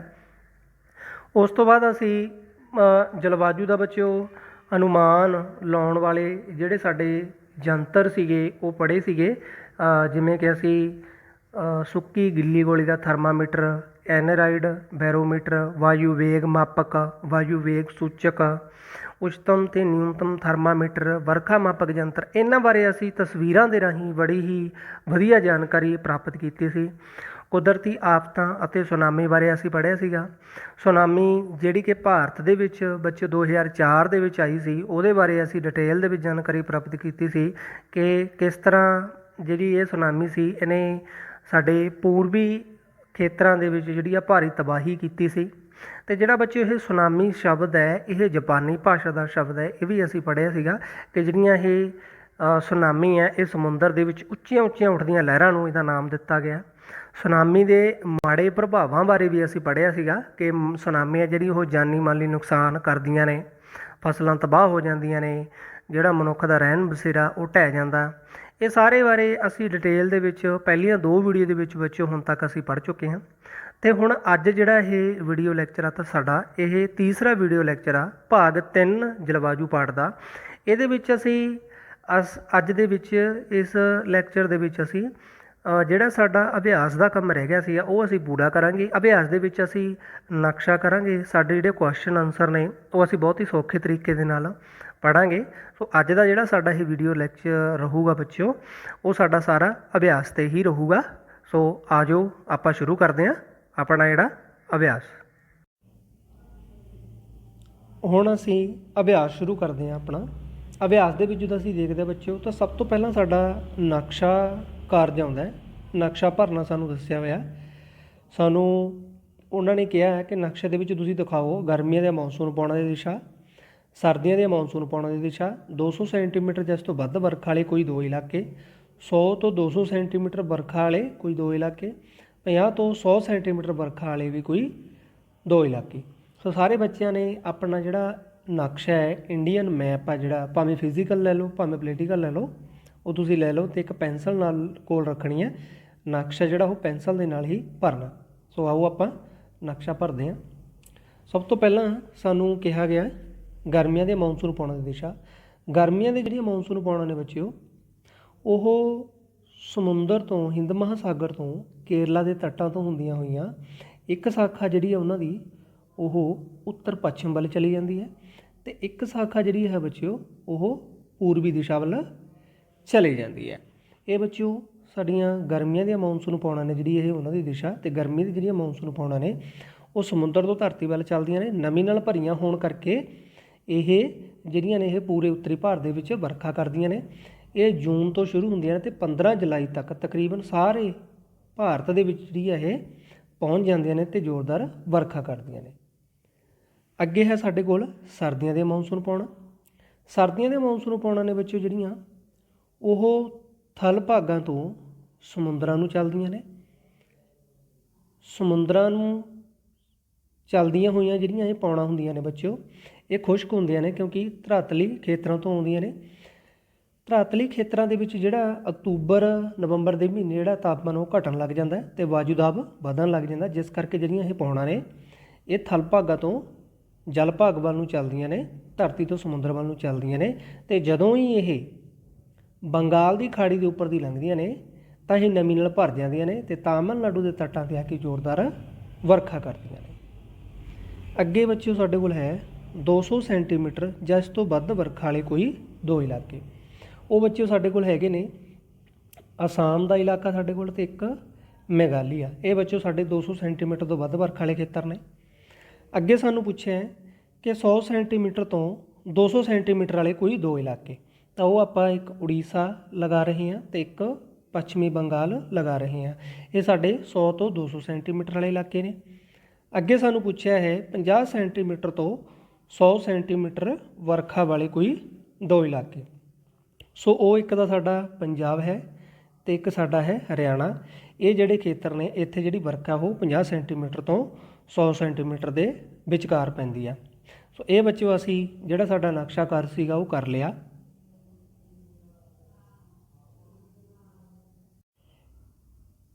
ਇਸ ਨਕਸ਼ੇ 'ਤੇ ਤੁਹਾਨੂੰ ਤੁਸੀਂ ਦੇਖ ਸਕਦੇ ਹੋ ਕਿ ਗਰਮੀਆਂ ਦੇ ਮੌਨਸੂਨ ਪਾਉਣ ਦਾ ਸਮਾਂ ਅਤੇ ਦਿਸ਼ਾ ਜਿਹੜੀ ਉਹ ਦਿਖਾਈ ਗਈ ਹੈ। ਜਿਵੇਂ ਕਿ ਆਪਾਂ ਪਿੱਛੇ ਨਕਸ਼ੇ ਦੇ ਵਿੱਚ ਭਰਿਆ ਸੀਗਾ, ਜਿਹੜੀ ਮੌਨਸੂਨ ਪਾਉਣਾ ਨੇ ਗਰਮੀਆਂ ਦੀਆਂ ਉਹ 1 ਜੂਨ ਨੂੰ ਕੇਰਲਾ ਦੇ ਤੱਟ 'ਤੇ ਪਹੁੰਚ ਜਾਂਦੀਆਂ ਨੇ ਅਤੇ ਹੌਲੀ ਹੌਲੀ ਕਰਕੇ ਉਹ ਪੂਰੇ ਭਾਰਤ ਦੇ ਵਿੱਚ ਫੈਲ ਜਾਂਦੀਆਂ ਨੇ ਅਤੇ 15 ਜੁਲਾਈ ਤੱਕ ਬੱਚਿਓ ਸਾਰੇ ਭਾਰਤ ਦੇ ਵਿੱਚ ਫੈਲ ਕੇ ਜਿਹੜੀ ਆ ਉਹ ਬਹੁਤ ਵਰਖਾ ਕਰਦੀਆਂ ਨੇ। ਅਤੇ ਇੱਕ ਗੱਲ ਤੁਸੀਂ ਇੱਥੇ ਯਾਦ ਰੱਖਣੀ ਆ ਕਿ ਜਿਹੜੀ ਸਾਡੇ ਭਾਰਤ ਦੀ ਜਿਹੜੀ ਵਰਖਾ ਹੈ ਉਹ 90% ਜਿਹੜੀ ਵਰਖਾ ਹੈ ਉਹ ਮੌਨਸੂਨ ਪਾਉਣ ਦੇ ਰਾਹੀਂ ਕੀਤੀ ਜਾਂਦੀ ਹੈ। ਅਤੇ ਜਿਹੜੀ ਇਹ ਵਰਖਾ ਬੱਚਿਓ ਜ਼ਿਆਦਾਤਰ ਗਰਮੀਆਂ ਦੇ ਮੌਸਮ ਦੇ ਵਿੱਚ ਹੁੰਦੀ ਹੈ। ਸਰਦੀਆਂ ਦੇ ਮੌਸਮ ਦੇ ਵਿੱਚ ਬਹੁਤ ਘੱਟ ਵਰਖਾ ਹੁੰਦੀ ਹੈ, ਕਿਉਂਕਿ ਸਰਦੀਆਂ ਦੇ ਮੌਸਮ ਦੇ ਵਿੱਚ ਜਿਹੜੀਆਂ ਪੌਣਾਂ ਨੇ ਉਹ ਥਲਵਰਤੀ ਭਾਗਾਂ ਤੋਂ ਜਲਵਰਤੀ ਭਾਗਾਂ ਨੂੰ ਚੱਲਦੀਆਂ ਨੇ, ਜਿਹਦੇ ਕਰਕੇ ਜਿਹੜੀਆਂ ਇਹ ਪੌਣਾਂ ਨੇ ਖੁਸ਼ਕ ਹੁੰਦੀਆਂ ਨੇ। ਅੱਗੇ ਤੁਸੀਂ ਦੇਖ ਸਕਦੇ ਹੋ ਕਿ ਤੁਹਾਨੂੰ ਬਲੈਕ ਐਰੋ ਨਜ਼ਰ ਆ ਰਹੇ ਨੇ। ਇਹ ਬੱਚਿਓ ਮੁੜਦੀਆਂ ਮੌਨਸੂਨ ਪੌਣਾਂ ਦੀ ਦਿਸ਼ਾ ਹੈ, ਜਿਹਨੂੰ ਅਸੀਂ ਸਰਦੇ ਦੇ ਮੌਨਸੂਨ ਪੌਣਾਂ ਦੀ ਦਿਸ਼ਾ ਵੀ ਕਹਿੰਦੇ ਹਾਂ। ਇਹ ਜਿਹੜੀਆਂ ਪੌਣਾਂ ਨੇ ਇਹ ਥਲ ਭਾਗਾਂ ਤੋਂ ਜਲ ਭਾਗਾਂ ਵੱਲ ਨੂੰ ਚੱਲਦੀਆਂ ਨੇ, ਜਿਹਦੇ ਕਰਕੇ ਖੁਸ਼ਕ ਹੁੰਦੀਆਂ ਨੇ। ਅਤੇ ਜਦੋਂ ਹੀ ਇਹ ਬੰਗਾਲ ਦੀ ਖਾੜੀ ਦੇ ਉੱਪਰ ਦੀ ਲੰਘਦੀਆਂ ਨੇ ਤਾਂ ਉੱਥੋਂ ਇਹ ਨਮੀ ਭਰ ਲੈਂਦੀਆਂ ਨੇ ਅਤੇ ਤਾਮਿਲਨਾਡੂ ਦੇ ਤੱਟ 'ਤੇ ਬਹੁਤ ਵਰਖਾ ਹੁੰਦੀ ਹੈ। ਇਹ ਬੱਚਿਓ ਮੁੜਦੀਆਂ ਮੌਨਸੂਨ ਪੌਣਾਂ ਦੀ ਦਿਸ਼ਾ ਤੁਹਾਨੂੰ ਦਿਖਾਈ ਗਈ ਆ, ਜਿਹੜੀ ਕਿ ਉੱਤਰ ਪੂਰਬੀ ਦਿਸ਼ਾ ਇਹਨਾਂ ਦੀ। ਉਸ ਤੋਂ ਬਾਅਦ ਬੱਚਿਓ ਲਾਲ ਰੰਗ ਦੇ ਵਿੱਚ ਤੁਹਾਨੂੰ 200 ਸੈਂਟੀਮੀਟਰ ਤੋਂ ਵੱਧ ਵਰਖਾ ਵਾਲੇ ਰਾਜ ਅਸਾਮ ਅਤੇ ਮੇਘਾਲਿਆ ਦਿਖਾਏ ਗਏ ਨੇ। ਉਸ ਤੋਂ ਬਾਅਦ ਜਾਮਨੀ ਕਲਰ ਦੇ ਵਿੱਚ ਤੁਹਾਨੂੰ 100 ਤੋਂ 200 ਸੈਂਟੀਮੀਟਰ ਵਰਖਾ ਵਾਲੇ ਦੋ ਰਾਜ ਉੜੀਸਾ ਅਤੇ ਪੱਛਮੀ ਬੰਗਾਲ ਦਿਖਾਏ ਗਏ ਨੇ। 50 ਤੋਂ 100 ਸੈਂਟੀਮੀਟਰ ਜਿਹੜੇ ਵਰਖਾ ਵਾਲੇ ਖੇਤਰ ਨੇ ਉਹਨਾਂ ਨੂੰ ਗੁਲਾਬੀ ਰੰਗ ਦੇ ਨਾਲ ਦਿਖਾਇਆ ਗਿਆ, ਜਿਹੜੇ ਕਿ ਪੰਜਾਬ ਅਤੇ ਹਰਿਆਣਾ ਦੇ ਖੇਤਰ ਨੇ। ਬੱਚਿਓ ਇਸ ਨਕਸ਼ੇ ਦੇ ਵਿੱਚ ਤੁਸੀਂ ਦੇਖ ਸਕਦੇ ਕਿ ਸੰਕੇਤ ਪਾ ਕੇ ਤੁਹਾਨੂੰ ਇੱਕ ਲਿਖਿਆ ਹੋਇਆ ਸਾਰਾ ਇਹ ਬੱਚਿਓ ਇੰਡੈਕਸ ਹੁੰਦਾ। ਇਹ ਆਪਾਂ ਨੂੰ ਪਤਾ ਹੀ ਹੈ ਕਿ ਨਕਸ਼ਾ ਭਰਨ ਦੇ ਲਈ ਇਹ ਬਹੁਤ ਜ਼ਰੂਰੀ ਹੈ, ਕਿਉਂਕਿ ਜਿਹੜਾ ਨਕਸ਼ਾ ਚੈੱਕ ਕਰਦਾ ਹੈ ਤਾਂ ਉਹ ਇਸ ਜਿਹੜੇ ਤੁਹਾਡਾ ਇੰਡੈਕਸ ਹੈ ਉਹਨੂੰ ਦੇਖ ਕੇ ਹੀ ਤੁਹਾਡੇ ਜਿਹੜਾ ਨਕਸ਼ਾ ਉਹਨੂੰ ਚੈੱਕ ਕਰਦਾ ਹੈ ਕਿ ਇਸ ਬੱਚੇ ਨੇ ਗੁਲਾਬੀ ਰੰਗ ਜਿਹੜਾ ਉਹ ਕਿਹਨੂੰ ਦਰਸਾ ਰਿਹਾ ਹੈ ਜਾਂ ਰੈੱਡ ਰੰਗ ਕਿਹਨੂੰ ਦਰਸਾ ਰਿਹਾ ਹੈ। ਸੋ ਇਸ ਕਰਕੇ ਬੱਚਿਓ ਸੰਕੇਤ ਨਕਸ਼ੇ ਦੇ ਵਿੱਚ ਬਹੁਤ ਜ਼ਰੂਰੀ ਹੁੰਦੇ ਨੇ ਅਤੇ ਨਕਸ਼ਾ ਹਮੇਸ਼ਾ ਪੈਨਸਿਲ ਦੇ ਨਾਲ ਹੀ ਭਰਨਾ, ਇਹ ਗੱਲ ਵੀ ਯਾਦ ਰੱਖਣੀ ਹੈ। ਅੱਗੇ ਬੱਚਿਓ ਸਾਡੇ ਕੋਲ ਸਾਡਾ ਆ ਜਾਂਦਾ ਹੈ ਪ੍ਰਸ਼ਨ ਆ ਜਾਂਦੇ ਨੇ ਸਾਡੇ ਅਭਿਆਸ ਦੇ। ਇਹ ਜਿਹੜੇ ਪ੍ਰਸ਼ਨ ਨੇ ਇਹ ਸ਼ਾਰਟ ਆਨਸਰ ਟਾਈਪ ਕੁਐਸਚਨ ਨੇ। ਇਹਨਾਂ ਦਾ ਜਿਹੜਾ ਆਨਸਰ ਹੈ ਉਹ ਇੱਕ ਸ਼ਬਦ ਜਾਂ ਇੱਕ ਵਾਕ ਦੇ ਵਿੱਚ ਹੀ ਦੇਣਾ ਹੋਊਗਾ। ਪਹਿਲਾਂ ਸਾਡੇ ਕੋਲ ਬਹੁ ਵਿਕਲਪੀ ਪ੍ਰਸ਼ਨ ਨੇ। ਸਾਡੇ ਕੋਲ ਪਹਿਲਾ ਸਾਡਾ ਜਿਹੜਾ ਪ੍ਰਸ਼ਨ ਹੈ ਬਹੁ ਵਿਕਲਪੀ ਉਹ ਹੈਗਾ ਹੈ, ਸਰਦੀਆਂ ਵਿੱਚ ਤਾਮਿਲਨਾਡੂ ਦੇ ਤੱਟ 'ਤੇ ਵਰਖਾ ਦਾ ਕੀ ਕਾਰਨ ਹੈ। ਜਿਹੜਾ ਸਰਦੀਆਂ ਦੇ ਵਿੱਚ ਆਪਾਂ ਨੂੰ ਪਤਾ ਕਿ ਤਾਮਿਲਨਾਡੂ ਦੇ ਤੱਟ 'ਤੇ ਵਰਖਾ ਹੁੰਦੀ ਹੈ, ਉਹਨਾਂ ਦਾ ਕਾਰਨ ਪੁੱਛਿਆ ਇਹਨਾਂ ਨੇ। ਦੱਖਣ ਪੱਛਮੀ ਮੌਨਸੂਨ, ਐੜਾ ਉੱਤਰ ਪੂਰਬੀ ਮੌਨਸੂਨ, ਈੜੀ ਸਥਾਨਕ ਕਾਰਨ, ਸੱਸਾ ਇਹਨਾਂ ਵਿੱਚੋਂ ਕੋਈ ਵੀ ਨਹੀਂ। ਸੋ ਇਹਦਾ ਬੱਚਿਓ ਸਹੀ ਆਨਸਰ ਆਊਗਾ ਉੱਤਰ ਪੂਰਬੀ ਮੌਨਸੂਨ, ਕਿਉਂਕਿ ਜਿਹੜੀਆਂ ਦੱਖਣ ਪੱਛਮੀ ਮੌਨਸੂਨ ਹੁੰਦੇ ਨੇ ਬੱਚਿਓ ਇਹ ਗਰਮੀਆਂ ਦੇ ਵਿੱਚ ਹੁੰਦੀਆਂ ਨੇ। ਸਰਦੀਆਂ ਦੇ ਵਿੱਚ ਆਪਾਂ ਨੂੰ ਪਤਾ ਹੈ ਕਿ ਤਾਮਿਲਨਾਡੂ ਦੇ ਤੱਟ 'ਤੇ ਵਰਖਾ ਹੁੰਦੀ ਹੈ, ਅਤੇ ਸਰਦੀ ਦੇ ਵਿੱਚ ਜਿਹੜੀਆਂ ਮੌਨਸੂਨ ਪਾਉਣ ਦੀ ਦਿਸ਼ਾ ਉਹ ਕਿਹੜੀ ਹੁੰਦੀ ਆ, ਉੱਤਰ ਪੂਰਬੀ। ਦੂਸਰਾ ਸਾਡੇ ਕੋਲ ਪ੍ਰਸ਼ਨ ਹੈਗਾ ਭਾਰਤ ਵਿੱਚ ਅਧਿਕਤਮ ਵਰਖਾ ਵਾਲਾ ਸ਼ਹਿਰ ਕਿਹੜਾ ਹੈ। ਇਹਦਾ ਹੈ ਊੜਾ ਮੁੰਬਈ, ਐੜਾ ਧਰਮਸ਼ਾਲਾ, ਈੜੀ ਮੌਸਿਨਰਾਮ, ਸੱਸਾ ਕੋਲਕਾਤਾ। ਇਹਦਾ ਬੱਚਿਓ ਸਹੀ ਆਨਸਰ ਹੈਗਾ ਮੌਸਿਨਰਾਮ, ਜੋ ਕਿ ਮੇਘਾਲਿਆ ਦੇ ਵਿੱਚ ਪੈਂਦਾ, ਜਿੱਥੇ ਕਿ ਸੰਸਾਰ ਦੀ ਸਭ ਤੋਂ ਵੱਧ ਵਰਖਾ ਰਿਕਾਰਡ ਕੀਤੀ ਗਈ ਹੈ। ਪੰਜਾਬ ਵਿੱਚ ਸਰਦੀਆਂ ਦੀ ਵਰਖਾ ਦਾ ਕੀ ਕਾਰਨ ਹੈ। ਆਪਾਂ ਨੂੰ ਪਤਾ ਕਿ ਬੱਚਿਓ ਤਾਮਿਲਨਾਡੂ ਦੇ ਤੱਟ 'ਤੇ ਵੀ ਸਰਦੀਆਂ ਦੀ ਵਰਖਾ ਹੁੰਦੀ ਹੈ, ਪੰਜਾਬ ਆ ਜਿਹੜਾ ਉੱਥੇ ਵੀ ਸਰਦੀਆਂ ਦੇ ਵਿੱਚ ਵਰਖਾ ਹੁੰਦੀ ਹੈ। ਉਹਦਾ ਜਿਹੜਾ ਕਾਰਨ ਹੈ ਉਹ ਪੁੱਛਿਆ ਕਿ ਪੰਜਾਬ ਦੇ ਵਿੱਚ ਤਾਮਿਲਨਾਡੂ ਦਾ ਤਾਂ ਆਪਾਂ ਨੂੰ ਪਤਾ ਲੱਗ ਗਿਆ ਕਿ ਉੱਤਰ ਪੂਰਬੀ ਮੌਨਸੂਨ ਪਾਉਣਾ ਰਾਹੀਂ ਜਿਹੜੀ ਆ ਤਾਮਿਲਨਾਡੂ ਦੇ ਤੱਟ 'ਤੇ ਵਰਖਾ ਹੁੰਦੀ ਹੈ, ਪਰ ਪੰਜਾਬ ਦੇ ਵਿੱਚ ਸਰਦੀਆਂ ਦੀ ਵਰਖਾ ਦਾ ਕੀ ਕਾਰਨ ਹੈ ਬੱਚਿਓ। ਇਹਨਾਂ ਨੇ ਆਪਸ਼ਨ ਦਿੱਤੇ ਨੇ ਊੜਾ ਵਪਾਰਕ ਪਾਉਣਾ, ਪੱਛਮੀ ਚੱਕਰਵਾਤ, ਪਰਬਤਾਂ ਦੀ ਦਿਸ਼ਾ, ਇਹਨਾਂ ਵਿੱਚੋਂ ਕੋਈ ਵੀ ਨਹੀਂ। ਇਹਦਾ ਬੱਚਿਓ ਸਹੀ ਆਨਸਰ ਹੈਗਾ ਪੱਛਮੀ ਚੱਕਰਵਾਤ। ਉਹ ਚੱਕਰਵਾਤ ਜਿਹੜੇ ਪੱਛਮ ਦੇ ਵੱਲੋਂ ਆਉਂਦੇ ਨੇ, ਜੈਟ ਸਟਰੀਮ ਰਾਹੀਂ ਆਉਂਦੇ ਨੇ, ਉਹਨਾਂ ਦੇ ਰਾਹੀਂ ਜਿਹੜੀ ਆ ਪੰਜਾਬ ਦੀ ਵਰਖਾ ਸਰਦੀਆਂ ਦੇ ਮੌਸਮ ਦੇ ਵਿੱਚ ਹੁੰਦੀ ਹੈ, ਜਿਹੜੀ ਕਿ ਕਣਕ ਦੀ ਫਸਲ ਦੇ ਲਈ ਬਹੁਤ ਲਾਭਦਾਇਕ ਹੁੰਦੀ ਹੈ। ਅੱਗੇ ਬੱਚਿਓ ਸਾਡੇ ਕੋਲ ਪ੍ਰਸ਼ਨ ਹੈ चौथा, सुनामी किहड़ी भाषा का शब्द है, चुनो। ऊड़ा फ्रांसीसी, ऐड़ा जापानी, ईड़ी पंजाबी, सस्सा अंग्रेजी। ਇਹਦਾ ਬੱਚਿਓ सही आंसर हैगा ऐड़ा जापानी। प्रश्न नंबर 5 है, नक्शे उत्ते समान वरखा खेतरां नूं जोड़न वाली रेखा नूं की आखदे ने। नक्शे ते बच्चों ਜਿਹੜੀਆਂ ਰੇਖਾਵਾਂ ਖਿੱਚੀਆਂ ਹੁੰਦੀਆਂ ਨੇ ਉਹ ਇੱਕ ਸਮਾਨ ਜਿਹੜੇ ਵਰਖਾ ਖੇਤਰ ਨੇ ਉਹਨਾਂ ਨੂੰ ਦਰਸਾ ਰਹੀਆਂ ਹੁੰਦੀਆਂ ਨੇ, ਉਹਨਾਂ ਨੂੰ ਅਸੀਂ ਕੀ ਕਹਿੰਦੇ ਆ, ਆਈਸੋਥਰਮ, ਆਈਸੋਹਾਈਟ, ਧਰੂਵੀ ਪੌਣਾ, ਪਰਬਤਾਂ ਦੀ ਦਿਸ਼ਾ। ਸੋ ਇਹਦਾ ਆਨਸਰ ਕੀ ਹੈ, ਆਈਸੋਹਾਈਟ। ਅੱਗੇ ਪ੍ਰਸ਼ਨ ਸਾਡੇ ਕੋਲ ਹੈਗਾ 6ਵਾਂ, ਲੂ ਕੀ ਹੈ। ਜੂਨ ਮਹੀਨੇ ਚੱਲਣ ਵਾਲੀਆਂ ਗਰਮ ਅਤੇ ਖੁਸ਼ਕ ਪੌਣਾਂ ਨੂੰ ਲੂ ਆਖਦੇ ਨੇ। ਜੂਨ ਦੇ ਮਹੀਨੇ ਦੇ ਵਿੱਚ ਬੱਚੇ ਆਪਾਂ ਨੂੰ ਪਤਾ ਕਿ ਬਹੁਤ ਗਰਮੀ ਹੁੰਦੀ ਹੈ, ਜਿਹੜੀਆਂ ਉਸ ਟਾਈਮ ਦੇ ਵਿੱਚ ਗਰਮ ਅਤੇ ਖੁਸ਼ਕ ਪੌਣਾਂ ਚੱਲਦੀਆਂ ਨੇ ਉਹਨਾਂ ਨੂੰ ਅਸੀਂ ਕੀ ਕਹਿੰਦੇ ਹਾਂ, ਲੂ। ਜਿਨ੍ਹਾਂ ਨੂੰ ਤੁਸੀਂ ਆਪਣੀ ਭਾਸ਼ਾ ਦੇ ਵਿੱਚ ਲੋ ਵੀ ਆਖ ਦਿੰਦੇ ਹੋ, ਉਹਨੂੰ ਅਸੀਂ ਕੀ ਕਹਿੰਦੇ ਹਾਂ, ਲੂ। ਜਲਵਾਯੂ ਵਿਗਿਆਨ ਨੂੰ ਅੰਗਰੇਜ਼ੀ ਵਿੱਚ ਕੀ ਆਖਦੇ ਨੇ। ਜਲਵਾਯੂ ਵਿਗਿਆਨ ਨੂੰ ਅੰਗਰੇਜ਼ੀ ਵਿੱਚ ਕਲਾਈਮੈਟੋਲੋਜੀ ਆਖਦੇ ਹਨ। ਮੌਨਸੂਨ ਦਾ ਕੀ ਅਰਥ ਹੈ। ਮੌਨਸੂਨ ਦਾ ਅਰਥ ਉਹ ਪੌਣਾ ਜੋ ਰੁੱਤ ਬਦਲਣ 'ਤੇ ਆਪਣੀ ਦਿਸ਼ਾ ਬਦਲ ਲੈਂਦੀਆਂ ਨੇ। ਹਾਂਜੀ ਬੱਚਿਓ, ਆਪਾਂ ਨੂੰ ਪਤਾ ਹੈ ਕਿ ਜਿਹੜੀਆਂ ਮੌਨਸੂਨ ਪੌਣਾਂ ਨੇ ਉਹ ਗਰਮੀਆਂ ਦੇ ਵਿੱਚ ਦੱਖਣ ਪੱਛਮ ਵੱਲੋਂ ਸ਼ੁਰੂ ਹੁੰਦੀਆਂ ਨੇ ਅਤੇ ਸਰਦੀਆਂ ਦੇ ਵਿੱਚ ਉਹਨਾਂ ਦੀ ਦਿਸ਼ਾ ਕੀ ਹੋ ਜਾਂਦੀ ਹੈ, ਉੱਤਰ ਪੂਰਬ। ਸੋ ਇਸ ਤਰ੍ਹਾਂ ਮੌਨਸੂਨ ਪੌਣਾਂ ਜਿਹੜੀਆਂ ਨੇ ਉਹ ਰੁੱਤ ਬਦਲਣ 'ਤੇ ਆਪਣੀ ਦਿਸ਼ਾ ਵੀ ਬਦਲ ਲੈਂਦੀਆਂ ਹਨ। ਅੱਗੇ ਸਾਡੇ ਕੋਲ ਪ੍ਰਸ਼ਨ ਹੈਗਾ 9ਵਾਂ, ਤਾਪਮਾਨ ਅਤੇ ਵਾਯੂ ਦਾਬ ਦਾ ਆਪਸੀ ਸੰਬੰਧ ਕਿਹੋ ਜਿਹਾ ਹੈ। ਜਿਹੜਾ ਤਾਪਮਾਨ ਅਤੇ ਵਾਯੂ ਦਾਬ ਬੱਚਿਓ, ਇਹਨਾਂ ਦਾ ਜਿਹੜਾ ਸੰਬੰਧ ਹੈ ਉਹ ਆਪਸ ਦੇ ਵਿੱਚ ਇੰਬੈਲੈਂਸ ਹੈ। ਭਾਵ ਜਦੋਂ ਇੱਕ ਚੀਜ਼ ਵੱਧਦੀ ਹੈ ਤਾਂ ਦੂਜੀ ਘਟ ਜਾਂਦੀ ਹੈ। ਜਿਵੇਂ ਕਿ ਜਦੋਂ ਤਾਪਮਾਨ ਵੱਧਦਾ ਹੈ ਤਾਂ ਵਾਯੂ ਦਾਬ ਘਟਦਾ ਹੈ, ਜਦੋਂ ਤਾਪਮਾਨ ਘਟਦਾ ਹੈ ਤਾਂ ਵਾਯੂ ਦਾਬ ਵੱਧਦਾ ਹੈ। ਜਦੋਂ ਬੱਚਿਓ ਤਾਪਮਾਨ ਵੱਧਦਾ ਹੈ ਭਾਵ ਗਰਮੀ ਹੁੰਦੀ ਹੈ, ਤਾਂ ਗਰਮੀ ਦੇ ਵਿੱਚ ਹਵਾ ਕੀ ਹੁੰਦੀ ਹੈ, ਹਲਕੀ ਹੁੰਦੀ ਹੈ। ਹਵਾ ਦਾ ਭਾਰ ਕੀ ਹੁੰਦਾ, ਘੱਟ ਹੁੰਦਾ ਹੈ। ਸੋ ਤਾਪਮਾਨ ਜੇ ਵਧੂਗਾ ਤਾਂ ਵਾਯੂ ਦਾਬ ਕੀ ਹੋਊਗਾ, ਘੱਟ ਹੋਊਗਾ। ਜਦੋਂ ਤਾਪਮਾਨ ਘਟਦਾ ਹੈ ਭਾਵ ਜਦੋਂ ਹਵਾ ਠੰਡੀ ਹੁੰਦੀ ਹੈ ਭਾਵ ਉਹਦੇ ਵਿੱਚ ਪਾਣੀ ਹੁੰਦਾ ਹੈ। ਪਾਣੀ ਹੋਣ ਕਰਕੇ ਹਵਾ ਕੀ ਹੁੰਦੀ ਹੈ, ਭਾਰੀ ਹੁੰਦੀ ਹੈ। ਸੋ ਭਾਰੀ ਹੋਣ ਕਰਕੇ ਜਿਹੜਾ ਹਵਾ ਦਾ ਭਾਰ ਕੀ ਹੋਊਗਾ, ਵੱਧ ਹੋਊਗਾ। ਇਸ ਕਰਕੇ ਜਦੋਂ ਤਾਪਮਾਨ ਘਟਦਾ ਤਾਂ ਵਾਯੂ ਦਾਬ ਵੱਧਦਾ। ਅੱਗੇ ਹੈ ਬੱਚਿਓ, ਭਾਰਤ ਵਿੱਚ 2 ਸਭ ਤੋਂ ਵੱਧ ਅਤੇ 2 ਸਭ ਤੋਂ ਘੱਟ ਵਰਖਾ ਵਾਲੇ ਸਥਾਨਾਂ ਦੇ ਨਾਂ ਲਿਖੋ। ਸਭ ਤੋਂ ਵੱਧ ਵਰਖਾ ਵਾਲੇ 2 ਖੇਤਰ ਨੇ ਮੌਸਿਨਰਾਮ ਅਤੇ ਚਿਰਾਪੂੰਜੀ, ਜਿੱਥੇ ਕਿ ਆਪਾਂ ਨੂੰ ਪਤਾ ਕਿ ਬਹੁਤ ਜ਼ਿਆਦਾ ਵਰਖਾ ਪੈਂਦੀ ਹੈ। ਅਤੇ ਇਹ ਜਿਹੜੇ ਖੇਤਰ ਨੇ ਸਾਡੇ ਪੂਰਬੀ ਦਿਸ਼ਾ ਦੇ ਵਿੱਚ ਮੇਘਾਲਿਆ ਦੇ ਵਿੱਚ ਸਥਿਤ ਨੇ। ਸਭ ਤੋਂ ਘੱਟ ਵਰਖਾ ਵਾਲੇ 2 ਖੇਤਰ ਪੱਛਮੀ ਰਾਜਸਥਾਨ ਅਤੇ ਲਦਾਖ ਨੂੰ ਤਾਂ ਅਸੀਂ ਠੰਡਾ ਮਾਰੂਥਲ ਕਹਿੰਦੇ ਹਾਂ। ਪੱਛਮੀ ਰਾਜਸਥਾਨ ਆ ਜਿਹੜਾ, ਉੱਥੇ ਆਪਾਂ ਨੂੰ ਪਤਾ ਕਿ ਉਹ ਗਰਮ ਮਾਰੂਥਲ ਹੈ ਸਾਡਾ। ਇੱਥੇ ਵੀ ਵਰਖਾ ਜਿਹੜੀ ਆ ਬਹੁਤ ਘੱਟ ਪੈਂਦੀ ਆ।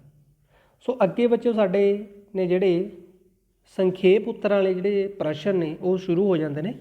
ਇਹ ਜਿਹੜੇ ਪ੍ਰਸ਼ਨ ਨੇ ਬੱਚਿਓ, ਇਹਨਾਂ ਦਾ ਅਸੀਂ ਉੱਤਰ 3 ਤੋਂ 4 ਲਾਈਨਾਂ ਦੇ ਵਿੱਚ ਦੇ ਸਕਦੇ ਹਾਂ। ਪਹਿਲਾ ਸਾਡੇ ਕੋਲ ਪ੍ਰਸ਼ਨ ਹੈ, ਜਲਵਾਯੂ ਅਤੇ ਮੌਸਮ ਵਿੱਚ ਕੀ ਅੰਤਰ ਹੈ, ਸਪਸ਼ਟ ਕਰੋ। ਇਹ ਹੁਣ ਦੇਖੋ, ਅਸੀਂ ਨੇ ਜਲਵਾਯੂ ਅਤੇ ਮੌਸਮ ਨੂੰ ਅਲੱਗ-ਅਲੱਗ ਕਰਕੇ ਲਿਖ ਲਿਆ। ਦੋਨਾਂ ਦੀਆਂ ਇਹਨਾਂ ਦੇ ਵਿੱਚ ਕੀ ਫਰਕ ਹੈ ਅਸੀਂ ਪੜ੍ਹਦੇ ਹਾਂ। ਜਲਵਾਯੂ ਲੰਬੇ ਸਮੇਂ ਦੀਆਂ ਮੌਸਮੀ ਹਾਲਤਾਂ ਹਨ, ਮੌਸਮ ਛੋਟੇ ਸਮੇਂ ਦੀਆਂ ਮੌਸਮੀ ਹਾਲਤਾਂ ਹਨ। ਜਲਵਾਯੂ ਲਗਭਗ 30 ਸਾਲ ਇੱਕੋ ਜਿਹਾ ਹੀ ਰਹਿੰਦਾ ਹੈ, ਪਰ ਮੌਸਮ ਦਿਨ ਵਿੱਚ ਕਈ ਵਾਰ ਬਦਲਦਾ ਹੈ। ਜਲਵਾਯੂ ਕਿਸੇ ਇੱਕ ਖੇਤਰ ਵਿੱਚ ਇੱਕੋ ਜਿਹਾ ਹੁੰਦਾ ਹੈ, ਪਰੰਤੂ ਮੌਸਮ ਇੱਕ ਥਾਂ ਤੋਂ ਦੂਜੀ ਥਾਂ 'ਤੇ ਅਲੱਗ-ਅਲੱਗ ਹੁੰਦਾ ਹੈ। ਜਿਵੇਂ ਕਿ ਤੁਹਾਨੂੰ ਪਤਾ ਹੈ ਕਿ ਕਈ ਵਾਰੀ ਤੁਸੀਂ ਕੀ ਕੀਤਾ, ਦੇਖਿਆ ਹੋਊਗਾ ਕਿ ਤੁਸੀਂ ਆਪਣੇ ਰਿਸ਼ਤੇਦਾਰਾਂ ਨੂੰ ਫੋਨ ਕਰਦੇ ਹੋ ਤਾਂ ਉੱਥੇ ਜਿਹੜਾ ਤੁਸੀਂ ਜਦੋਂ ਉਹਨਾਂ ਨੂੰ ਮੌਸਮ ਬਾਰੇ ਪੁੱਛਦੇ ਹੋ ਤਾਂ ਉੱਥੇ ਕਈ ਵਾਰੀ ਮੀਂਹ ਪੈ ਰਿਹਾ ਹੁੰਦਾ ਜਾਂ ਉੱਥੇ ਬਹੁਤ ਗਰਮੀ ਹੁੰਦੀ ਹੈ। ਉਹਦੇ ਉਲਟ ਤੁਹਾਡੇ ਜਿੱਥੇ ਤੁਸੀਂ ਰਹਿ ਰਹੇ ਹੋ ਉੱਥੇ ਕਈ ਵਾਰੀ ਮੀਂਹ ਨਹੀਂ ਹੁੰਦਾ ਜਾਂ ਉੱਥੇ ਤਾਪਮਾਨ ਜਾਂ ਗਰਮੀ ਬਹੁਤ ਨਹੀਂ ਹੁੰਦੀ। ਸੋ ਇਸ ਤਰ੍ਹਾਂ ਬੱਚੇ ਜਿਹੜਾ ਮੌਸਮ ਹੈ ਉਹ ਇੱਕ ਥਾਂ ਤੋਂ ਦੂਜੀ ਥਾਂ 'ਤੇ ਅਲੱਗ-ਅਲੱਗ ਹੁੰਦਾ ਹੈ। ਜਲਵਾਯੂ ਲੰਬੇ ਸਮੇਂ ਬਾਅਦ ਬਦਲਦਾ ਹੈ, ਪਰੰਤੂ ਜਿਹੜਾ ਮੌਸਮ ਹੈ ਸਮੇਂ ਦੇ ਧਰਾਤਲੀ ਭਿੰਨਤਾ ਅਨੁਸਾਰ ਬਦਲਦਾ ਰਹਿੰਦਾ। ਪਹਾੜੀ ਏਰੀਏ ਦੇ ਜਿਹੜੇ ਮੌਸਮ ਹੈ ਉਹ ਤੋਂ ਹੋਰ ਹੋਊਗਾ, ਪਰ ਜਿਹੜਾ ਮੈਦਾਨੀ ਖੇਤਰ ਦਾ ਮੌਸਮ ਆ ਉਹ ਹੋਰ ਹੋਊਗਾ। ਸਮੁੰਦਰ ਦੇ ਜਿਹੜੇ ਨਜ਼ਦੀਕ ਨੇ ਏਰੀਏ ਉਹਨਾਂ ਦਾ ਮੌਸਮ ਹੋਰ ਹੋਊਗਾ, ਜਿਹੜੇ ਦੂਰ ਨੇ ਖੇਤਰ ਉਹਨਾਂ ਦਾ ਮੌਸਮ ਹੋਰ ਹੋਊਗਾ। ਅੱਗੇ ਸਾਡੇ ਕੋਲ ਦੂਸਰਾ ਪ੍ਰਸ਼ਨ ਆਉਂਦਾ ਹੈ, ਕੋਰੀਓਲਸ ਸ਼ਕਤੀ ਜਾਂ ਫੈਰਲ ਦਾ ਨਿਯਮ ਕੀ ਹੈ, ਸਪਸ਼ਟ ਕਰੋ। ਬੱਚਿਓ ਇਹ ਇੱਕ ਨਿਯਮ ਹੈ, ਇਹਦੇ ਵਿੱਚ ਕੀ ਦੱਸਿਆ ਗਿਆ ਕਿ ਜਿਹੜੀਆਂ ਸਾਡੀਆਂ ਹਵਾਵਾਂ ਨੇ ਉਹ ਜਦੋਂ ਭੂ-ਮੱਧ ਰੇਖਾ ਨੂੰ ਪਾਰ ਕਰਕੇ ਉੱਤਰੀ ਗੋਲੇ ਅਰਧ ਵਿੱਚ ਜਾਂਦੀਆਂ ਨੇ ਤਾਂ ਉਹ ਆਪਣੇ ਸੱਜੇ ਹੱਥ ਮੁੜ ਜਾਂਦੀਆਂ ਨੇ। ਇਸੇ ਤਰ੍ਹਾਂ ਜਦੋਂ ਭੂ-ਮੱਧ ਰੇਖਾ ਨੂੰ ਪਾਰ ਕਰਕੇ ਪਾਉਣਾ ਦੱਖਣੀ ਗੋਲੇਆਰਧ ਦੇ ਵਿੱਚ ਜਾਂਦੀਆਂ ਨੇ ਤਾਂ ਉਹ ਆਪਣੇ ਖੱਬੇ ਪਾਸੇ ਮੁੜ ਜਾਂਦੀਆਂ ਨੇ। ਇਹ ਬੱਚਿਓ ਇਹ ਹਵਾ ਦਾ ਇੱਕ ਮੋੜ ਹੈ ਜਿਹਨੂੰ ਕਿ ਇਸ ਸ਼ਕਤੀ ਨੂੰ ਇੱਕ ਕੋਰੀਆਲਿਸ ਸ਼ਕਤੀ ਜਾਂ ਫੈਰਲ ਦਾ ਨਿਯਮ ਕਿਹਾ ਗਿਆ ਹੈ। ਇਹਦੇ ਅਨੁਸਾਰ ਹੀ ਬੱਚਿਓ ਜਿਹੜੀਆਂ ਸਾਡੀਆਂ ਪੌਣਾਂ ਨੇ, ਜਿਵੇਂ ਮੌਨਸੂਨ ਪੌਣਾਂ ਨੇ ਜਾਂ ਵਪਾਰਕ ਪੌਣਾਂ ਨੇ, ਉਹ ਜਦੋਂ ਉੱਤਰੀ ਗੋਲੇਆਰਧ ਵਿੱਚ ਪਹੁੰਚਦੀਆਂ ਨੇ, ਭੂ ਮੱਧ ਰੇਖਾ ਨੂੰ ਪਾਰ ਕਰਦੀਆਂ ਨੇ, ਤਾਂ ਜਿਹੜੀਆਂ ਹਵਾ ਨੇ ਉਹਨਾਂ ਨੇ ਜਿੱਧਰ ਨੂੰ ਜਾਣਾ ਹੁੰਦਾ ਉਧਰ ਉਲਟ ਉਹ ਆਪਣੇ ਸੱਜੇ ਹੱਥ ਮੁੜ ਜਾਂਦੇ ਨੇ ਤੇ ਦੱਖਣੀ ਗੋਲੇਆਰਧ ਵਿੱਚ ਖੱਬੇ ਹੱਥ ਮੁੜ ਜਾਂਦੇ ਨੇ। ਇਸ ਸਿਧਾਂਤ ਨੂੰ ਬੱਚਿਓ ਕੋਰੀਆਲਿਸ ਸ਼ਕਤੀ ਜਾਂ ਫੈਰਲ ਦਾ ਸਿਧਾਂਤ ਕਿਹਾ ਗਿਆ ਹੈ। ਤੀਜਾ ਪ੍ਰਸ਼ਨ ਹੈ ਸਾਡੇ ਕੋਲ, ਭਾਰਤੀ ਵਰਖਾ ਅਨਿਯਮਿਤ ਤੇ ਅਨਿਸ਼ਚਿਤ ਹੈ, ਸਪਸ਼ਟ ਕਰੋ। ਹਾਂਜੀ ਬੱਚਿਓ, ਅਸੀਂ ਬੱਚਿਓ ਜਾਣਦੇ ਹਾਂ ਕਿ ਭਾਰਤ ਦੀ ਜਿਹੜੀ ਵਰਖਾ ਉਹ ਮੌਨਸੂਨ ਪੌਣਾ ਕਰਕੇ ਹੁੰਦੀ ਹੈ ਤੇ ਮੌਨਸੂਨ ਪੌਣਾ ਦਾ ਜਿਹੜਾ ਸਮਾਂ ਹੈ ਉਹ ਜੂਨ ਤੋਂ ਮੱਧ ਸਤੰਬਰ ਤੱਕ ਦਾ ਹੈ। ਪਰ ਫਿਰ ਵੀ ਇਹ ਪੌਣਾ ਕਦੇ ਸਮੇਂ ਤੋਂ ਪਹਿਲਾਂ ਤੇ ਕਦੇ ਸਮੇਂ ਤੋਂ ਪਛੜ ਜਾਂਦੀਆਂ ਨੇ ਤੇ ਪੂਰੇ ਭਾਰਤ ਦੇ ਵਿੱਚ ਵਰਖਾ ਵੀ ਇੱਕ ਸਮਾਨ ਨਹੀਂ ਪੈਂਦੀ। ਕਿਤੇ ਬਹੁਤ ਵਰਖਾ ਪੈਂਦੀ ਹੈ, ਜਿਵੇਂ ਮੌਸਮ ਰਾਮ ਦੇ ਵਿੱਚ ਤੁਹਾਨੂੰ ਦੱਸਿਆ ਕਿ ਜਿਹੜਾ ਆਸਮਾਨ ਹੈ ਉਹ ਬੱਦਲਾਂ ਦੇ ਨਾਲ ਢੱਕਿਆ ਹੀ ਰਹਿੰਦਾ। ਕਿਤੇ ਬਹੁਤ ਘੱਟ ਵਰਖਾ ਜਿਵੇਂ ਪੱਛਮੀ ਰਾਜਸਥਾਨ ਦੇ ਵਿੱਚ ਪੈਂਦੀ ਹੈ। ਸੋ ਜਿਹੜੀ ਵਰਖਾ ਹੈ ਭਾਰਤ ਦੀ ਉਹ ਅਨਿਯਮਿਤ ਤੇ ਅਨਿਸ਼ਚਿਤ ਹੈ, ਕੋਈ ਉਹਦਾ ਪੱਕਾ ਸਮਾਂ ਨਹੀਂ ਹੈਗਾ। ਕਿਸੇ ਵੀ ਸਥਾਨ 'ਤੇ ਜਾਂ ਪੂਰੇ ਭਾਰਤ ਦੇ ਵਿੱਚ ਇੱਕੋ ਜਿਹੀ ਵਰਖਾ ਨਹੀਂ ਪੈਂਦੀ ਹੈਗੀ। ਕਿਤੇ ਬਹੁਤ ਵੱਧ ਵਰਖਾ ਪੈਂਦੀ ਹੈ ਅਤੇ ਕਿਤੇ ਵਰਖਾ ਬਹੁਤ ਘੱਟ ਪੈਂਦੀ ਹੈ। ਅੱਗੇ ਸਾਡੇ ਕੋਲ ਚੌਥਾ ਪ੍ਰਸ਼ਨ ਹੈ, ਵਾਯੂ ਵੇਗ ਮਾਪਕ ਤੇ ਵਾਯੂ ਵੇਗ ਸੂਚਕ ਵਿੱਚ ਅੰਤਰ ਸਪਸ਼ਟ ਕਰੋ। ਇਹ ਬੱਚਿਓ ਅਸੀਂ ਅਲੱਗ-ਅਲੱਗ ਕਰਕੇ ਲਿਖਿਆ ਤੇ ਨੀਚੇ ਅਸੀਂ ਤਸਵੀਰ ਵੀ ਲਗਾਈ ਹੋਈ ਹੈ। ਤੁਸੀਂ ਦੇਖ ਸਕਦੇ ਹੋ ਕਿ ਇੱਕ ਮੁਰਗੇ ਵਾਲੀ ਤਸਵੀਰ ਹੈ ਤੇ ਇੱਕ ਤੁਸੀਂ ਦੇਖ ਸਕਦੇ ਹੋ ਕਿ ਇੱਕ ਸਟੈਂਡ ਆ, ਉਹਦੇ 'ਤੇ ਕੌਲੀਆਂ ਟੰਗੀਆਂ ਹੋਈਆਂ ਨੇ। ਇਹ ਅਲੱਗ-ਅਲੱਗ ਜਿਹੜੇ ਯੰਤਰ ਨੇ। ਪਹਿਲਾਂ ਅਸੀਂ ਪੜ੍ਹਦੇ ਹਾਂ ਵਾਯੂ ਵੇਗ ਮਾਪਕ। ਵਾਯੂ ਦਾ ਮਤਲਬ ਹੁੰਦਾ ਹਵਾ, ਵੇਗ ਮਤਲਬ ਉਹਦੀ ਰਫ਼ਤਾਰ। ਇਸ ਯੰਤਰ ਦੀ ਵਰਤੋਂ ਹਵਾ ਦੀ ਰਫ਼ਤਾਰ ਮਾਪਣ ਲਈ ਕੀਤੀ ਜਾਂਦੀ ਹੈ। ਇਸ ਯੰਤਰ ਵਿੱਚ 4 ਖਾਲੀ ਕੌਲੀਆਂ, ਇੱਕ ਸਟੈਂਡ ਜਿਸ 'ਤੇ ਸੂਈ ਲੱਗੀ ਹੁੰਦੀ ਹੈ ਤੇ ਫਿੱਟ ਹੁੰਦੀਆਂ ਨੇ। ਜਦੋਂ ਹਵਾ ਚੱਲਦੀ ਹੈ ਤਾਂ ਕੌਲੀਆਂ ਘੁੰਮਦੀਆਂ ਨੇ ਤੇ ਸੂਈ ਆ ਜਿਹੜੀ ਉਹ ਰਫ਼ਤਾਰ ਨੂੰ ਦਰਸਾਉਂਦੀ ਹੈ। ਤਸਵੀਰ ਦੇ ਵਿੱਚ ਤੁਸੀਂ ਸਾਫ਼ ਦੇਖ ਰਹੇ ਹੋ ਕਿਹੜਾ ਕੌਲੀਆਂ ਵਾਲਾ ਜਿਹੜਾ ਯੰਤਰ ਹੈ ਉਹ ਕਿਹੜਾ ਹੈ, ਵਾਯੂ ਵੇਗ ਮਾਪਕ। ਅੱਗੇ ਹੈ ਵਾਯੂ ਵੇਗ ਸੂਚਕ। ਇਸ ਯੰਤਰ ਦੀ ਵਰਤੋਂ ਹਵਾ ਦੀ ਦਿਸ਼ਾ ਪਤਾ ਕਰਨ ਦੇ ਲਈ ਕਰੀ ਜਾਂਦੀ ਹੈ ਕਿ ਹਵਾ ਕਿਹੜੇ ਪਾਸੇ ਚੱਲ ਰਹੀ ਹੈ। ਇਹ ਆਮ ਘਰਾਂ ਦੇ ਵਿੱਚ ਲੱਗੇ ਹੁੰਦੇ ਨੇ। ਇਸ ਵਿੱਚ ਉੱਪਰ ਇੱਕ ਮੁਰਗਾ ਜਾਂ ਤੀਰ ਹੁੰਦਾ ਹੈ ਤੇ ਹੇਠਾਂ 4 ਦਿਸ਼ਾਵਾਂ ਦੇ ਵਿੱਚ ਤੀਰ ਲੱਗੇ ਹੁੰਦੇ ਨੇ। ਜਦ ਹਵਾ ਚੱਲਦੀ ਹੈ ਤਾਂ ਮੁਰਗਾ ਵੀ ਘੁੰਮਦਾ ਹੈ। ਇਸ ਤਰ੍ਹਾਂ ਹਵਾ ਦੀ ਜਿਹੜੀ ਦਿਸ਼ਾ ਉਹ ਪਤਾ ਲੱਗ ਜਾਂਦੀ ਹੈ। ਅੱਗੇ ਹੈ ਬੱਚਿਓ ਸਾਡੇ ਕੋਲ 5ਵਾਂ ਪ੍ਰਸ਼ਨ, ਭਾਰਤ ਵਿੱਚ ਸਰਦੀਆਂ ਦੀ ਰੁੱਤ 'ਤੇ ਵਰਖਾ ਸੰਬੰਧੀ ਨੋਟ ਲਿਖੋ। ਸਰਦੀਆਂ ਦੀ ਰੁੱਤ 'ਤੇ ਭਾਰਤ ਦੇ ਉੱਤਰੀ ਅਤੇ ਉੱਤਰ ਪੱਛਮੀ ਭਾਗਾਂ ਵਿੱਚ ਪੱਛਮ ਅਤੇ ਉੱਤਰ ਪੱਛਮ ਵੱਲੋਂ ਜਿਹੜੇ ਚੱਕਰਵਾਤ ਆਉਂਦੇ ਹਨ, ਇਹ ਚੱਕਰਵਾਤ ਪੱਛਮੀ ਏਸ਼ੀਆ ਅਤੇ ਰੂਮ ਸਾਗਰ ਤੋਂ ਉਤਪੰਨ ਹੋ ਕੇ ਭਾਰਤ ਵਿੱਚ ਪੁੱਜਦੇ ਹਨ। ਇਹਨਾਂ ਚੱਕਰਵਾਤਾਂ ਦੇ ਕਾਰਨ ਭਾਰਤ ਦੇ ਉੱਤਰੀ ਅਤੇ ਉੱਤਰ ਪੱਛਮੀ ਮੈਦਾਨਾਂ ਵਿੱਚ ਵਰਖਾ ਹੁੰਦੀ ਹੈ ਅਤੇ ਪਹਾੜਾਂ 'ਤੇ ਬਰਫ਼ ਵੀ ਪੈਂਦੀ ਹੈ। ਸਰਦੀਆਂ ਦੀ ਇਹ ਵਰਖਾ ਹਾੜ੍ਹੀਆਂ ਦੀ ਫਸਲ ਲਈ ਬਹੁਤ ਲਾਭਦਾਇਕ ਸਿੱਧ ਹੁੰਦੀ ਹੈ। ਸਰਦੀਆਂ ਦੀ ਜਿਹੜੀ ਵਰਖਾ ਆਪਾਂ ਤੁਹਾਨੂੰ ਦੱਸਿਆ ਸੀਗਾ ਕਿ ਸਰਦੀਆਂ ਦੀ ਜਿਹੜੀ ਵਰਖਾ ਹੈ ਉਹ 10% ਦੇ ਕਰੀਬ ਹੁੰਦੀ ਹੈ। ਜ਼ਿਆਦਾਤਰ ਵਰਖਾ ਗਰਮੀਆਂ ਦੇ ਵਿੱਚ ਹੁੰਦੀ ਹੈ ਅਤੇ ਜਿਹੜੀ ਸਰਦੀਆਂ ਦੀ ਵਰਖਾ ਹੁੰਦੀ ਹੈ ਬੱਚਿਓ, ਇਹ ਪੱਛਮ ਵੱਲੋਂ ਰੂਮ ਸਾਗਰ ਅਤੇ ਏਸ਼ੀਆ ਦੇ ਵਿੱਚੋਂ ਜਿਹੜੇ ਚੱਕਰਵਾਤ ਆਉਂਦੇ ਨੇ ਉਹ ਜਦੋਂ ਭਾਰਤ ਦੇ ਵਿੱਚ ਆਉਂਦੇ ਨੇ ਤਾਂ ਉਹਨਾਂ ਦੇ ਰਾਹੀਂ ਉੱਤਰ ਅਤੇ ਉੱਤਰ ਪੱਛਮੀ ਜਿਹੜੇ ਭਾਗ ਨੇ ਉੱਥੇ ਵਰਖਾ ਹੁੰਦੀ ਹੈ, ਜਿਹੜੀ ਆ ਕਿ ਉਸ ਸਮੇਂ ਦੀ ਜਿਹੜੀਆਂ ਫਸਲਾਂ ਨੇ ਉਹਨਾਂ ਦੇ ਲਈ ਬਹੁਤ ਲਾਭਦਾਇਕ ਹੁੰਦੀ ਹੈ। ਅੱਗੇ ਸਾਡੇ ਕੋਲ ਪ੍ਰਸ਼ਨ ਨੰਬਰ 6 ਹੈ, ਪਰਬਤੀ ਵਰਖਾ ਸਿਰਫ ਪਹਾੜੀ ਇਲਾਕੇ ਵਿੱਚ ਹੁੰਦੀ ਹੈ, ਸਥਿਤੀ ਸਪਸ਼ਟ ਕਰੋ। ਹਾਂਜੀ, ਇਹ ਤੁਸੀਂ ਪਹਿਲਾਂ ਤਸਵੀਰ ਦੇਖੋ। ਤਸਵੀਰ ਦੇ ਵਿੱਚ ਤੁਹਾਨੂੰ ਪਰਬਤ ਦਿਖਾਏ ਗਏ ਨੇ। ਇਹਨਾਂ ਦੇ ਨਾਲ ਜਿਹੜੀ ਟਕਰਾ ਕੇ ਵਰਖਾ ਹੋ ਰਹੀ ਹੈ। ਇਸੇ ਤਸਵੀਰ ਨੂੰ ਅਸੀਂ ਦੇਖ ਕੇ ਜਿਹੜਾ ਪ੍ਰਸ਼ਨ ਹੈ ਉਹਨੂੰ ਹੱਲ ਕਰਨਾ ਹੈ ਕਿ ਪੌਣਾਂ ਜਦੋਂ ਸਮੁੰਦਰ ਤੋਂ ਧਰਤੀ ਵੱਲ ਚੱਲਦੀਆਂ ਹਨ ਤਾਂ ਉਹ ਨਮੀ ਨਾਲ ਭਰੀਆਂ ਹੁੰਦੀਆਂ ਹਨ। ਇਹ ਪੌਣਾਂ ਦੇ ਅੱਗੇ ਜੇਕਰ ਕੋਈ ਪਰਬਤ ਆ ਜਾਵੇ, ਜਿਵੇਂ ਕਿ ਤਸਵੀਰ ਦੇ ਵਿੱਚ ਤੁਹਾਨੂੰ ਦਿਖਾਇਆ ਗਿਆ ਸਾਫ਼, ਤਾਂ ਇਹ ਉੱਚਾ ਉੱਠਦੀਆਂ ਹਨ, ਉੱਚਾ ਉੱਠਣੀ ਸ਼ੁਰੂ ਹੁੰਦੇ। ਜਿਵੇਂ ਜਿਵੇਂ ਉੱਚਾ ਉੱਠਦੀਆਂ ਨੇ ਤਾਂ ਜਿਹੜੀਆਂ ਪੌਣਾਂ ਨੇ ਇਹ ਠੰਡੀਆਂ ਹੁੰਦੀਆਂ ਨੇ। ਠੰਡੀਆਂ ਹੋਣ ਕਰਕੇ ਇਹਨਾਂ ਦੇ ਬੱਦਲ ਬਣਨ ਲੱਗ ਜਾਂਦੇ ਨੇ ਅਤੇ ਬੱਦਲਾਂ ਤੋਂ ਬਾਅਦ ਇਹਨਾਂ ਦੀ ਜਿਹੜੀ ਵਰਖਾ ਉਹ ਹੁੰਦੀ ਹੈ। ਇਹ ਜਿਹੜੀ ਵਰਖਾ ਬੱਚਿਓ ਇਹ ਪਹਾੜੀ ਖੇਤਰ ਦੇ ਵਿੱਚ ਹੀ ਹੁੰਦੀ ਹੈ, ਕਿਉਂਕਿ ਇਹਨਾਂ ਦੇ ਸਾਹਮਣੇ ਜਿੰਨਾ ਚਿਰ ਕੋਈ ਰੋਕ ਨਹੀਂ ਆਉਂਦੀ ਇਹ ਉਨਾ ਚਿਰ ਸੁਤੰਤਰ ਚੱਲਦੇ ਰਹਿੰਦੇ ਨੇ। ਜਦੋਂ ਹੀ ਇਹਨਾਂ ਦੇ ਸਾਹਮਣੇ ਕੋਈ ਰੋਕ ਆਉਂਦੀ ਹੈ ਤਾਂ ਇਹ ਉੱਚਾ ਉੱਠਣ ਲੱਗਦੀਆਂ ਨੇ ਅਤੇ ਇੱਕ ਸਥਿਤੀ 'ਤੇ ਜਾ ਕੇ ਸੰਘਣਨ ਹੁੰਦਾ ਅਤੇ ਉਸ ਤੋਂ ਬਾਅਦ ਬੱਦਲ ਬਣ ਕੇ ਜਿਹੜੀ ਇਹ ਬੂੰਦਾਬਾਂਦੀ ਸ਼ੁਰੂ ਹੋ ਜਾਂਦੀ ਹੈ। ਅੱਗੇ ਸਾਡੇ ਕੋਲ ਪ੍ਰਸ਼ਨ ਹੈ ਨੰਬਰ 7 ਹੈ, ਹੇਠ ਲਿਖਿਆਂ 'ਤੇ ਨੋਟ ਲਿਖੋ। ਤਿੰਨ ਜਿਹੜੀਆਂ ਆਪਾਂ ਕਹਿ ਲਈਏ ਕਿ ਤਿੰਨ ਪ੍ਰਸ਼ਨ ਇਹਦੇ ਵਿੱਚ, ਇੱਕ ਤਾਂ ਜੈਟ ਸਟਰੀਮ ਹੈ ਉਹਦੇ ਬਾਰੇ ਦੱਸਣਾ ਸੀ, ਇੱਕ ਸਮਤਾਪ ਰੇਖਾਵਾਂ ਨੇ, ਇੱਕ ਸੁੱਕੀ ਗਿੱਲੀ ਗੋਲੀ ਦਾ ਜਿਹੜਾ ਥਰਮਾਮੀਟਰ ਹੈ ਉਹਦੇ ਬਾਰੇ ਦੱਸਣਾ। ਪਹਿਲਾਂ ਅਸੀਂ ਗੱਲ ਕਰਦੇ ਹਾਂ ਜੈਟ ਸਟਰੀਮ ਬਾਰੇ। ਜੈਟ ਸਟਰੀਮ ਬੱਚਿਓ ਹਵਾ ਦਾ ਚੱਕਰ ਹੁੰਦਾ ਹੈ। ਇਹ ਵਾਯੂਮੰਡਲ ਦੀ ਉੱਪਰਲੀ ਪਰਤ ਵਿੱਚ ਚੱਲਦੇ ਰਹਿੰਦੇ ਹਨ। ਸਰਦੀਆਂ ਦੀ ਰੁੱਤ 'ਤੇ ਰੂਮ ਸਾਗਰ ਅਤੇ ਫਾਰਸ ਦੀ ਖਾੜੀ ਤੋਂ ਪੱਛਮੀ ਚੱਕਰਵਾਤ ਭਾਰਤ ਵਿੱਚ ਜੈਟ ਸਟਰੀਮ ਕਾਰਨ ਹੀ ਆਉਂਦੇ ਨੇ। ਜੈਟ ਸਟਰੀਮ ਇੱਕ ਹਵਾ ਦੀ ਤੇਜ਼ ਪੌਣ ਹੁੰਦੀ ਹੈ। ਹਾਂਜੀ ਬੱਚਿਓ, ਜਿਹੜਾ ਜੈਟ ਸਟਰੀਮ ਹੈ ਇਹ ਜਿਹੜੀ ਵਾਯੂਮੰਡਲ ਦੀ ਉੱਪਰਲੀ ਪਰਤ ਹੈ, ਤਕਰੀਬਨ ਧਰਤੀ ਤੋਂ 12 ਕਿਲੋਮੀਟਰ ਦੇ ਏਰੀਏ ਦੇ ਵਿੱਚ ਜੈਟ ਸਟਰੀਮ ਚੱਲਦੇ ਰਹਿੰਦੇ ਨੇ।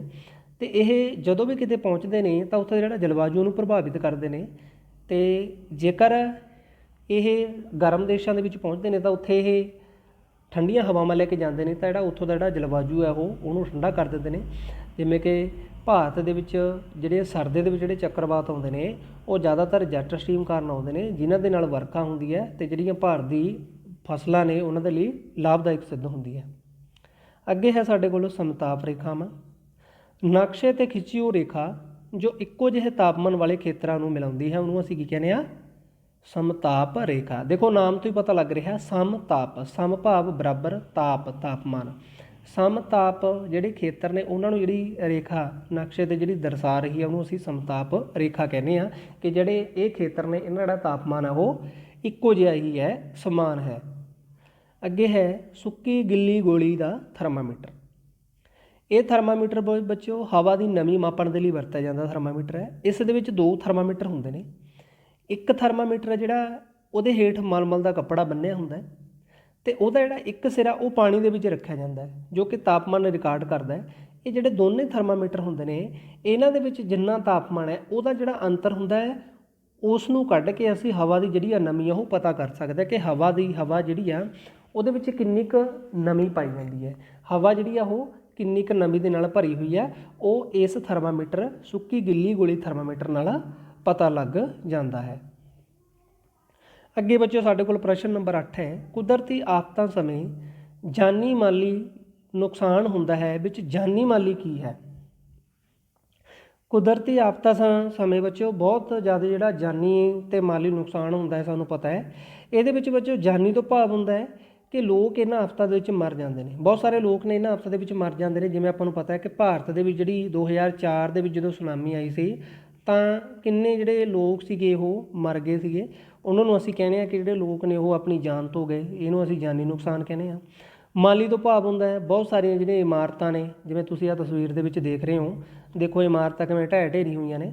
ਇਮਾਰਤਾਂ, ਸੜਕਾਂ, ਜਿਹੜੇ ਪੁਲ ਨੇ ਉਹ ਤਬਾਹ ਹੋ ਜਾਂਦੇ ਨੇ, ਬਿਲਡਿੰਗਾਂ ਡਿੱਗ ਜਾਂਦੀਆਂ ਨੇ, ਡੰਗਰ ਪਸ਼ੂ ਮਰ ਜਾਂਦੇ ਨੇ। ਬੱਚਿਓ ਇਹ ਸਾਡੇ ਜਿਹੜੇ ਨੇ ਇਹ ਮਾਲੀ ਨੁਕਸਾਨ ਹੁੰਦਾ। ਸੋ ਇਸ ਕਰਕੇ ਜਿਹੜਾ ਕੁਦਰਤੀ ਆਫਤਾਂ ਨੇ ਉਹ ਜਾਨੀ ਮਾਲੀ ਨੁਕਸਾਨ ਕਰਦੀਆਂ ਨੇ। ਇਹ ਸੀਗਾ ਬੱਚਿਓ ਸਾਡਾ ਅੱਜ ਦਾ ਲੈਕਚਰ, ਭਾਗ 3, ਜਿਹਦੇ ਵਿੱਚ ਕਿ ਅਸੀਂ ਆਪਣਾ ਸਾਰਾ ਅਭਿਆਸ ਕੀਤਾ ਹੈ। ਸਾਰੇ ਅਭਿਆਸ ਨੂੰ ਅਸੀਂ ਬਹੁਤ ਹੀ ਸੌਖੇ ਤਰੀਕੇ ਦੇ ਨਾਲ ਪੜ੍ਹਿਆ ਅਤੇ ਅਸੀਂ ਜਿਹੜਾ ਨਕਸ਼ਾ ਕਾਰਜ ਉਹ ਵੀ ਕੀਤਾ। ਅਤੇ ਮੈਨੂੰ ਉਮੀਦ ਹੈ ਕਿ ਤੁਸੀਂ ਇਸ ਲੈਕਚਰ ਤੋਂ ਬਹੁਤ ਕੁਝ ਸਿੱਖਿਆ ਹੋਊਗਾ। ਧੰਨਵਾਦ।